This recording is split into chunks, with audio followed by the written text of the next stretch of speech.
అందరికీ నమస్తే.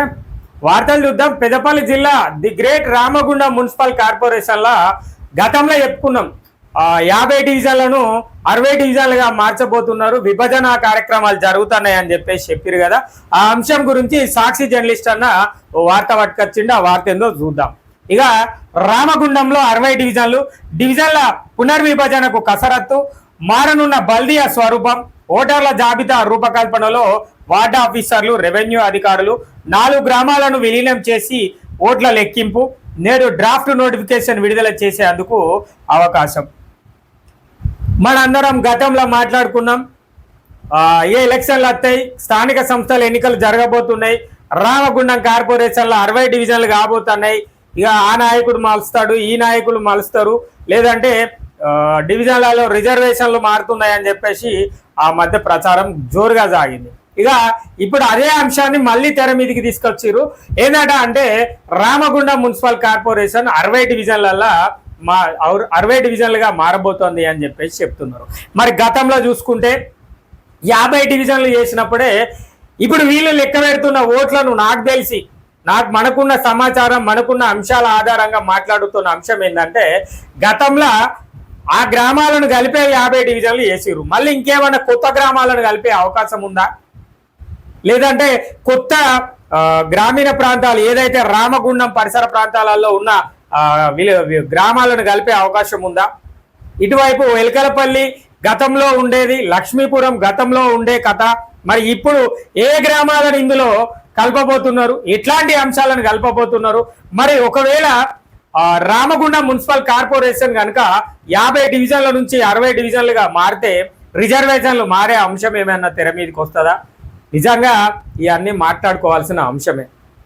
మరి చూద్దాం, మీ అన్న ఏం రాసిండు. కసరత్తు ఎత్తున్నారట, ఆ గ్రామాలకు సంబంధించిన ఓట్ల లెక్కింపు ఎత్తున్నారు అని చెప్పేసి చెప్తున్నారు. అయితే గతంలో మనకు తెలిసిన విషయం ఏంది అంటే కొన్ని గ్రామాలను కార్పొరేషన్లో కలుపుతానే కదా వాళ్ళు మా ఉపాధి హామీ పనులు రావట్లేదు, మాకు పనులు దొరకట్లేదు, మేము కార్పొరేషన్లో ఉండము, మా గ్రామం మాకు సపరేట్గా ఉండాలి అని చెప్పేసి గొడవలు చేస్తే అక్కడ సర్పంచ్ ఎన్నికలు పెట్టలేదు, కార్పొరేషన్ ఎన్నికలు కూడా జరగలేదు. మరి ఆ గ్రామాలను ఇలా కలిపే అవకాశం ఉందా? ఎట్లాంటి అంశాలను తీసుకురాబోతున్నారు? ఈ అంశాల గురించి మనం అధికారులతో చర్చించాలి. మరి జర్నలిస్ట్ అన్న ఎట్లాంటి విషయాన్ని రాసిండో కూడా చూడాలి. ఇంకా కార్పొరేషన్ స్వరూపంలో మార్పు మొదలైంది. ప్రస్తుతం ఉన్న 50 డివిజన్లతో పాటు సమీపంలోని 4 గ్రామాలను విలీనం చేసి 60 డివిజన్లుగా విభజించే ప్రక్రియ చేపడుతున్నారు. నగర స్వరూపాన్ని మార్చడానికి 2 రోజులుగా బల్దియా రెవెన్యూ అధికారులు కసరత్తు చేస్తున్నారు. రాష్ట్ర పురపాలక శాఖ ఉన్నత అధికారుల ఆదేశాలతో తాజా ఓటర్ల జాబితా ఆధారంగా ఓట్ల లెక్కింపు ప్రక్రియ నిర్వహిస్తున్నారు. వీటి ఆధారంగా గుర్తించిన మొత్తం ఓట్లను 60 డివిజన్లుగా విభజించనున్నారు. సోమవారం అర్ధరాత్రి వరకు ఓట్ల జాబితా కసరత్తు పూర్తి చేసి మంగళవారం డ్రాఫ్ట్ నోటిఫికేషన్ జారీ చేయడానికి ఏర్పాట్లు చేస్తున్నారు. నిజంగా 60 డివిజన్ల కోసమేనా, లేకపోతే మన రాష్ట్ర ప్రభుత్వం స్థానిక సంస్థల ఎన్నికలను జూన్ చివరి వారంలో లేదా జూలై మొదటి వారంలో పెడతామని చెప్పేసి చెప్పారు. ఆ అంశం కోసం ఈ ఓట్ల ప్రక్రియ జరుగుతుందా, ఏ అంశం అనేది అర్థం కాలే. కానీ నిజంగా వీళ్ళైతే 50 డివిజన్లను 60 డివిజన్లుగా మారుస్తున్నారు అని చెప్పేసి చెప్తున్నారు. మరి రాష్ట్రం ఏమో వచ్చే నెల ఎన్నికలు పెడతాము అంటే ఈ నెలలో ఎన్నికలు పెడతాము, జూన్ చివరి వారమో లేదా జూలై మొదటి వారంలోనో స్థానిక సంస్థల ఎన్నికలు పెడతామని చెప్పేసి చెప్తున్నారు. మరి ఇక్కడేమో డివిజన్ల పునర్విభజన జరుగుతున్నది. మరి ఎన్నికల నోటిఫికేషన్ వచ్చినాక పునర్విభజన ఆగిపోయే కార్యక్రమమే కనబడుతుంది తప్ప ఇందులో కొత్త అంశం అయితే ఏం కనవలేదు. మరి ఏ అంశం మీద ఎట్లాంటి ఆధారాలతో ఏ అంశాన్ని ఆధారంగా వీళ్ళు ఈ వ్యవస్థను నడిపిస్తున్నారో మనకు తెలియదు. కానీ పూర్తిగా అయితే జరిగేది ఇదే. మరి స్థానిక సంస్థల ఎన్నికలు ఉంటాయి అని చెప్పేసి రాష్ట్ర ప్రభుత్వం ఒకవైపు చెప్తున్నది, మరొక వైపు పునర్విభజన చేస్తున్నాము అని చెప్పేసి చెప్తున్నారు.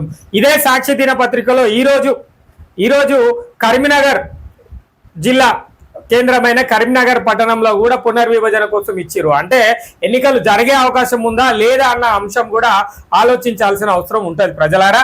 ఇంకా ఓట్ల లెక్కింపులో వార్డు ఆఫీసర్లు తాజాగా ఓటర్ల జాబితా ఆధారంగా రెవెన్యూ అధికారులు 50 డివిజన్లలో ఓట్ల లెక్కింపు చేపట్టారు. బల్దియా రెవెన్యూ ఆఫీసర్లు ఆంజనేయులు నేతృత్వంలో ఆర్ఐలు, వార్డు ఆఫీసర్లు, బిల్ కలెక్టర్లతో 2 రోజులుగా ఓట్ల లెక్కింపు నిమగ్నమయ్యారు. 2 రోజుల నుంచే లెక్క పెడుతున్నారట. చూడాలి ఏం జరుగుతుంది, ఎట్లాంటి అంశం తీసుకురాబోతున్నారు.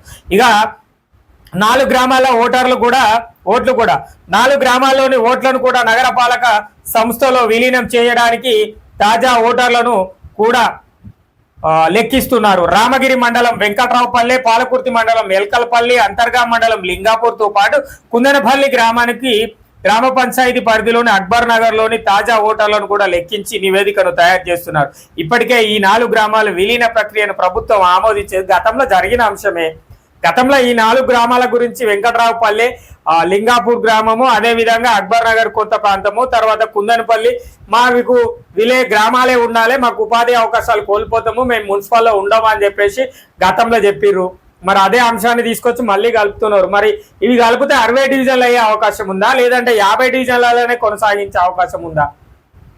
ఏ మేరకు ఉంటుంది, ఎట్లాంటి అంశాలు ఉంటాయో కూడా చూడాలి. ఇంకా డ్రాఫ్ట్ నివేదిక మారనున్న బల్దియా స్వరూపం ప్రస్తుతం 93.87 చదరపు కిలోమీటర్ల విస్తీర్ణం కలిగి ఉంది.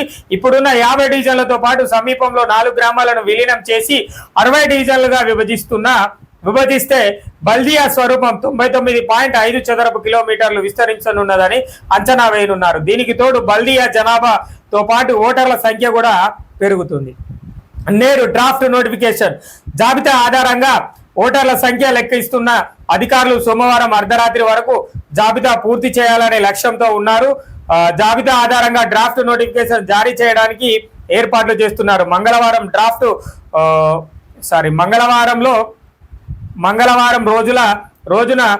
మంగళవారం రోజు గడువు ఇవ్వాలని నిర్ణయించినట్లు తెలిసింది. ఒక్కో డివిజన్లో 3500 నుంచి 3080 వరకు ఓట్లు ఉండేలా ఆ నివేదిక తయారు చేస్తున్నారని సమాచారం. డ్రాఫ్ట్ 3080 ఓట్ల నుంచి 3500 ఓట్ల వరకు ఒక డివిజన్ లో ఉండాలి. 60 డివిజన్లు మార్చబోతున్నామని చెప్పేసి చెప్తున్నారు. మరి స్థానిక ఎన్నికలు దగ్గరలో ఉన్నాయి. మరి స్థానిక ఎన్నికలకు ఈ అంశం అందుతుందా, లేదంటే స్థానిక ఎన్నికల తర్వాత రాబోయే ఎలక్షన్లు అంటే తర్వాత మళ్ళీ కార్పొరేషన్ ఎలక్షన్లు జరిగినప్పుడు ఈ 60 డివిజన్లు ప్రతిపాదన ఉంటుందా అనేది అంశం చూడాల్సి ఉంటుంది. మరి నిజంగా రాష్ట్ర ప్రభుత్వం కనుక జూన్ చివరి వారంలో లేదా జూలై మొదటి వారంలో ఎన్నికలు కనుక పెట్టేది ఉంటే మరి ఆలోపు ఈ ప్రక్రియ పూర్తిగా అయిపోద్దా? మరి ఇక్కడ గతంలో కూడా ఆయా గ్రామాలకు సంబంధించిన జనాభా అంటే ఆ ప్రజలు ఏం చేసిర్రు, మమ్మల్ని మున్సిపల్ కార్పొరేషన్ లో కలపద్దు, మా గ్రామాలు గ్రామ పంచాయతీలుగానే ఉండాలి అని చెప్పేసి చెప్పిర్రు. మరి మళ్ళా వాళ్ళ యొక్క ప్రజల యొక్క ప్రజాభిప్రాయ సేకరణ తీసుకున్నారా, లేదంటే మీకు నచ్చిన అంశాలే చేస్తున్నారా?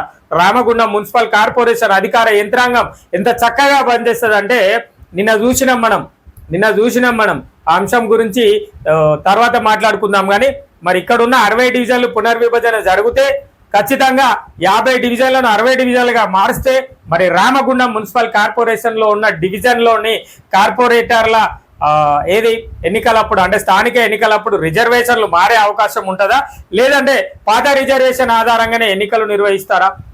ఈ అంశం ఆలోచించాలి.